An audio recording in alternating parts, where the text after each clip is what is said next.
পঞ্চায়ত এলেকাধীন গাঁৱৰ একাংশ সাপ্তাহিক বজাৰত লুণ্ঠন।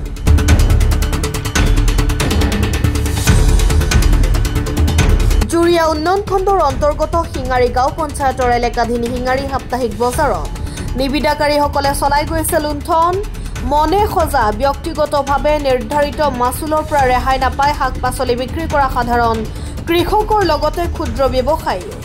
সাপ্তাহিক বজাৰসমূহৰ নিবিদা পত্ৰত উল্লেখ আছিল যে দুগ্ধজাত সামগ্ৰী শাক পাচলি সাধাৰণ কৃষক আৰু ক্ষুদ্ৰ ব্যৱসায়ৰ পৰা ল'ব নোৱাৰিব কোনো ধৰণৰ মাচুল।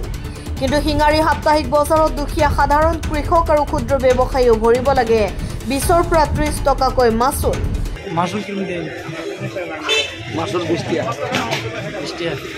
কিমান টকা মাচুল লয়? মাচুল কেতিয়াবা 10 টকা 20 টকা দিওঁ।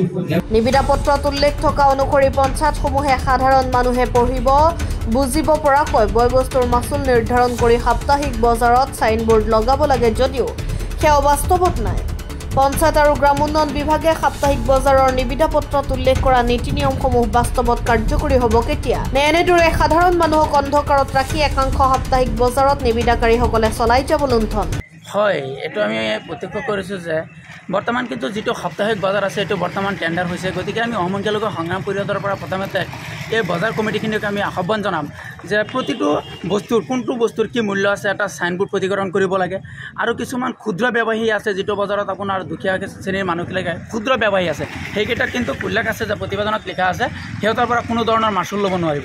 গতিকে আমাৰ কিছুমান বস্তু দৃষ্টিগোচৰ হৈছে যাতে এই ক্ষুদ্ৰ ব্যৱসায়ীসকলৰ পৰা সিহঁতে আপোনাৰ টেক্স লৈ আছে, তাৰমানে বজাৰৰ পৰা টেক্স লৈ আছে। গতিকে বজাৰ কমিটিক আহ্বান জনাম যাতে আপোনাৰ ক্ষুদ্ৰ ব্যৱসায়ৰ পৰা যাতে কৃষকসকলৰ পৰা যাতে আপোনাৰ এইটো মাচুল যাতে ক্ৰয় নকৰে, তাৰ কাৰণে আমি আহ্বান জনাম।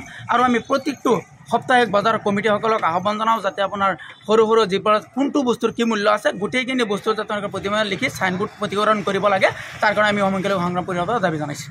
ঠিক আছে।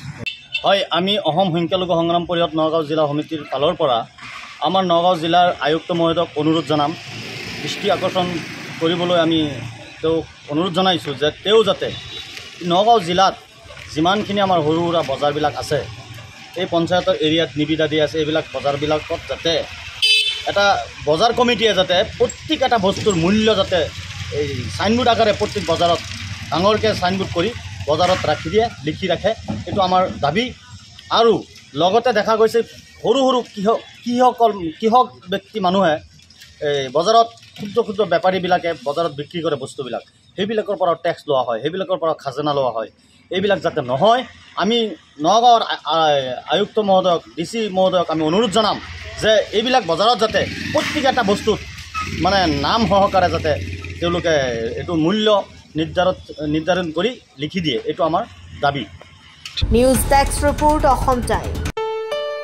ঘৰত আনন্দ আৰু সম্পৰ্কৰ চমক বজাই ৰাখিবলৈ জৰুৰী হৈছে সকলো আনন্দময় মুহূৰ্তত মৰমৰ উপহাৰ দিয়াটো।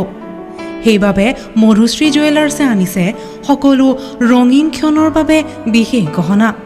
হীৰাৰে হওক, সোণৰে হওক বা ৰূপৰে হওক, শ্ৰেষ্ঠ ডিজাইনছ আৰু হলমাৰ্কযুক্ত গহনাই ৰাখে সম্পৰ্কক নিখুঁত। তেনেহ'লে আজিয়ে আনক আনন্দ মধুশ্ৰী জুৱেলাৰ্ছৰ সৈতে। যোগাযোগ কৰক 7028000341 নাইবা ভিজিট কৰক LNB ৰোড, নলবাৰী, অসম।